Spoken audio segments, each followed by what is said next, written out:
So Sonic Prime Season 3 has finally come, and boy, I gotta say, wow, this is garbage. You actually like this? that was absolute trash. Oh my god, that was awful. You're telling me that I was glazing this series all the way to this point for this? Sonic Prime, what happened? You were doing good. The first season was a great start. The second season was even better. And the third season was just disrespectful. What? No. I literally sat there just to watch them destroy the robots, only for the robots to get back up again. Then they go down. Then they get up again. Then they go down. Then they get up again. Over and over and over again. Tails sapping power from the crystal over and over and over again. And you expect me to be happy? You telling me I hyped up this moment just to watch people bounce off each other for about 200 minutes straight? Oh, God. Okay, let's start from the top. Considering that this is the final season, this is basically a series review. So for characters, 9 is the best character. 9 was pretty cool. He kind of got a little bit flat during Season 3, just like everything else did in Season 3, but I can't take away what he did in the first 2 seasons. He was really, really awesome as a main villain, and this was actually a really cool concept to have Sonic's best friend Tails be the final villain of an entire series. That's cool to me. But towards the end, I started to feel a little bit indifferent towards 9. Like, he was a little bit basic at that point. And the second best character definitely goes to Shadow. Shadow, this is actually the best Shadow we've had in a very, very long time. This is the most love I've seen Shadow get in quite a while. He was very competent. He was very cool. He got things done, and he didn't get that much screen time. I mean, he got a decent amount. I find it satisfactory, the amount of screen time that Shadow got. He did a great job. Wonderful character. One of the best Shadows we've seen in quite some time. And now for Sonic. I absolutely hate this Joker. I can't stand him. This is the worst Sonic ever of all time. Look, I see what the writers were trying to do. They were trying to go for like a more flawed Sonic that could use some character development. I saw that. I understood that. And some people like this Sonic because of that. However, I still don't like him. And the thing is, they didn't have to make him such a wimp. He's such a wimp. Like, you could have made him look a little bit cool, right? A little bit like strong, like a leader type. He doesn't come off as a leader type to me. He comes off as a wimp to me. And he's incompetent. He is so dumb. Oh my God. They gave all the competence points to Shadow, and they also gave all the cool points to Shadow too. It's like the writers gathered together and said, hey, let's focus on making Sonic specifically a wimpy, unreliable moron. That'll be endearing. And don't get me started with this last season, man. This man got on my last nerves. Always trying to talk to 9, going like, 9? This isn't you, 9.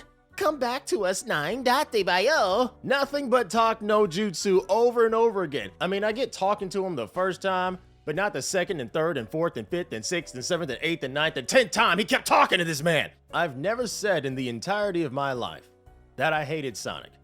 Never said it. Until this day. There were some Sonics that I was indifferent to, like the Sonic in the Pontac and Graph era of the video games where they would write for him. I was indifferent towards that Sonic.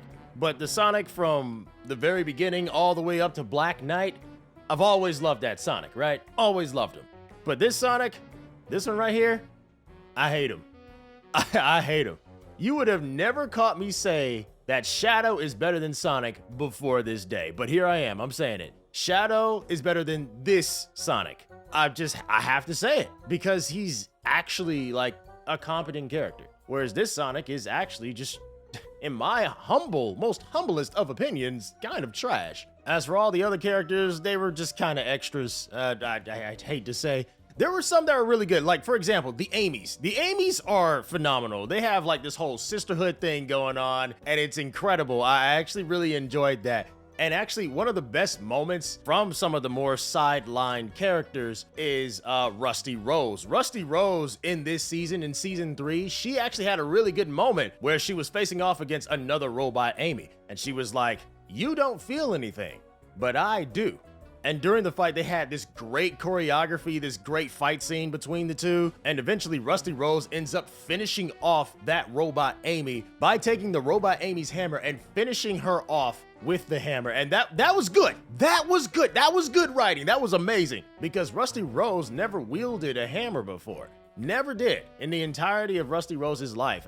Usually that goes to like Thorn Rose to wield a hammer. So when Rusty actually finished her off with the hammer, it was kind of symbolic in a way. Like she's become whole in a sense. It was really, really freaking, that was good writing.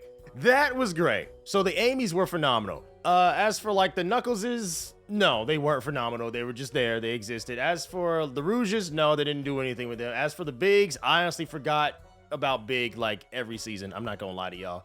And as for the Tailses, they tried to do a little something with the Tailses at the end. Apparently Mangy is smart, I guess. I guess. I don't care. I don't care about Tail. I don't care about like Mangy, and I want to care about Sales, but I don't. I just don't. I can't force myself to do so. So it's like every other character is just kind of whatever. Dread, actually, I'll say this. Dread Knuckles. Dread Knuckles was interesting in the first 2 seasons. In this season, he started to fall a little bit flat, and they tried to more so like redeem his character, but they did it in the laziest way possible, in the most uninteresting way possible. So I couldn't really find myself to really care. Overall, every other characters except for the Amy's, I'd say were kind of you know? It was just But let's talk about where most of the passion went to, and that is the animation. This animation is just spot on. It is the best animated Sonic series to date, and that's true. That is true. You know, you can definitely tell that the animation team was ready to go. Even in season 3, the animation team was like, let's get it. The writing team wasn't ready, but the animation team was ready to go. There was even one scene where they used Black Rose, Pirate Amy, and they did a Jackie Chan reference.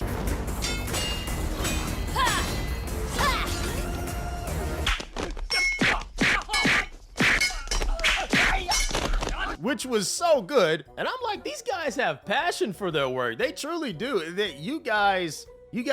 You've shown your talents, and I hope to see this team go off to do more good stuff, this animation team, because you guys are great. The writing team, you failed us. You did a terrible job, but the animation team, good job.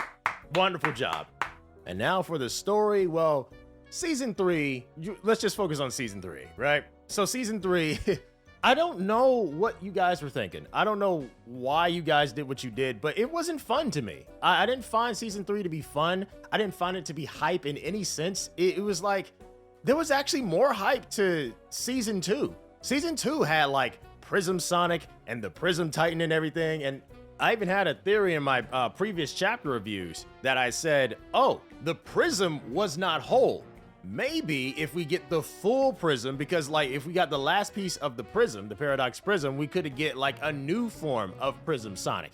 And that would have been really, really cool. We could have done like an epic finale type thing and maybe gave Sonic like a new form, and like maybe the Prism Titans come back or something like that. Something along those lines. Just make it hype. But in this one, it was just like, all right, let's just fight a bunch of robots.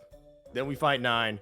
Then, you know, we go home. Right? That's what they did. They actually took the laziest possible route, the most boring possible route that they could have. And I'm like, why? Like, come on, like, let's make it fun. It's the last season. Let's get it, you know? No new form, nothing. It was just like, why did you take this route? Either people were holding you back in the background, is like either like Netflix or like Sega weren't letting you guys do it, or you guys have absolutely zero imagination, because there's no reason for anything to be that boring. Like, come on, let's have some fun with it. Like, when I think the ending of season 2, which technically isn't really a full season, but when I think the ending of season 2 is more hype than the ending of the entire series, it's just like, you failed us. You know what I'm saying? It's like, I can't be proud of you. I'm vastly disappointed in you. I am. I'm sorry. It's almost like the series was kind of padding itself out by having extremely long fight scenes. Because here's the thing, Sonic Prime always sort of had long fight scenes. Like, even in season 1, they had a few long fight scenes, but it wasn't super noticeable, but just a little bit noticeable. In season 2, it got a little bit worse. I was like, okay, wow, they're still fighting these robots. It's crazy. It felt a little bit repetitive, even though I didn't say anything about it in my season 2 review because I completely forgot. And then season 3, they just took it to the most ridiculous level possible. And just, that was basically the entire season. It was just them bouncing off robots for entire time. And I get it, but you got to add some more flavor to it. You know what I mean? There's no flavor to you fighting a bunch of fodder for like 5 episodes straight. You know what I'm saying? That's not That's not something that I would necessarily look at and be like, oh, this is great. You know, no. And I know there's a lot of people saying, oh, well, what do you expect from a kid's show? It's just a kid's show. We are really not about to sit here and pretend like Gravity Falls doesn't exist. Gravity Falls is a kid's show. I watched Gravity Falls as an adult. Gravity Falls is a phenomenal freaking show. We not about to do that. That is no excuse. It being a kid's show, I get that people look down on kids shows, but some kids shows can be absolutely amazing. So that is not an excuse. That is a lazy response. That is a basic response that people just say for the sake of saying it, not for the sake of actually making sense. This being a kid's show is not an excuse. You know, it really sucks because I was really hoping that this would be the series that could surpass Sonic X. I really was. Kind of like how nowadays people think that the 2012 TMNT surpassed the 2002 TMNT. Because like back in the day, people will look back at the 2002 TMNT and be like, oh, that was the best one. That was the greatest one. Nothing will surpass it. And then the 2012 TMNT came along and people didn't like it. They're saying, oh, it's childish. It's bad. Even though it was really, really freaking good. And now most people are saying that the 2012 TMNT was better than the 2002 TMNT. And I personally agree. And I was hoping we could get the same thing with Sonic Prime. But unfortunately, that's not the case. Sonic Prime is not better than Sonic X. And I've been wrong this whole time. I was hoping that Sonic Prime could do it. They couldn't do it. They just could not do it. I've been talking so much smack over the past year saying that Sonic Prime was better than Sonic X over and over again. I was like, oh, Sonic Prime's better than Sonic X in every single conceivable way known to mankind. Sonic X is trash compared to this. Sonic X fans, you know I'm just playing around with y'all, right? You know we good, right? You know, I didn't actually mean any of the things that I actually said. I was just, trying to make things a little bit more interesting. Yeah, man. Sonic Prime, what can I say? It's like watching a professional diver get a great start jumping off the diving board. Then while in midair does a bunch of cool flips and tricks, some tricks more amazing than the others. And then she hits the concrete. And hey, look, if you enjoy the series, look, do you. That is your preference. Everybody has their own preferences. I mean, do I really have to say that? But Sonic Prime wasn't all bad. I mean, the first 2 seasons are great. Season 3 was a lot of bad, but it still even had some sprinkles of goodness in it. The animation was amazing. We've got some of the best voice acting in Sonic history, and it was a fun concept on top of that. It's just, the writers suck, and there's not much you can do about that one. But anyways, that's it for the Sonic Prime review. I will not be doing Twitter comments this time because I need to go out of town, like literally right now as I'm recording this, and I'm kind of late. So, with all that being said, I thank you all for watching. Let me know what you think about this series, about this season, especially this season. And hey, was I wrong about what I said? Was I right about what I said? Let me know what you think down below in the comment section. Anyways, guys, with all that being said, Vagabond gone.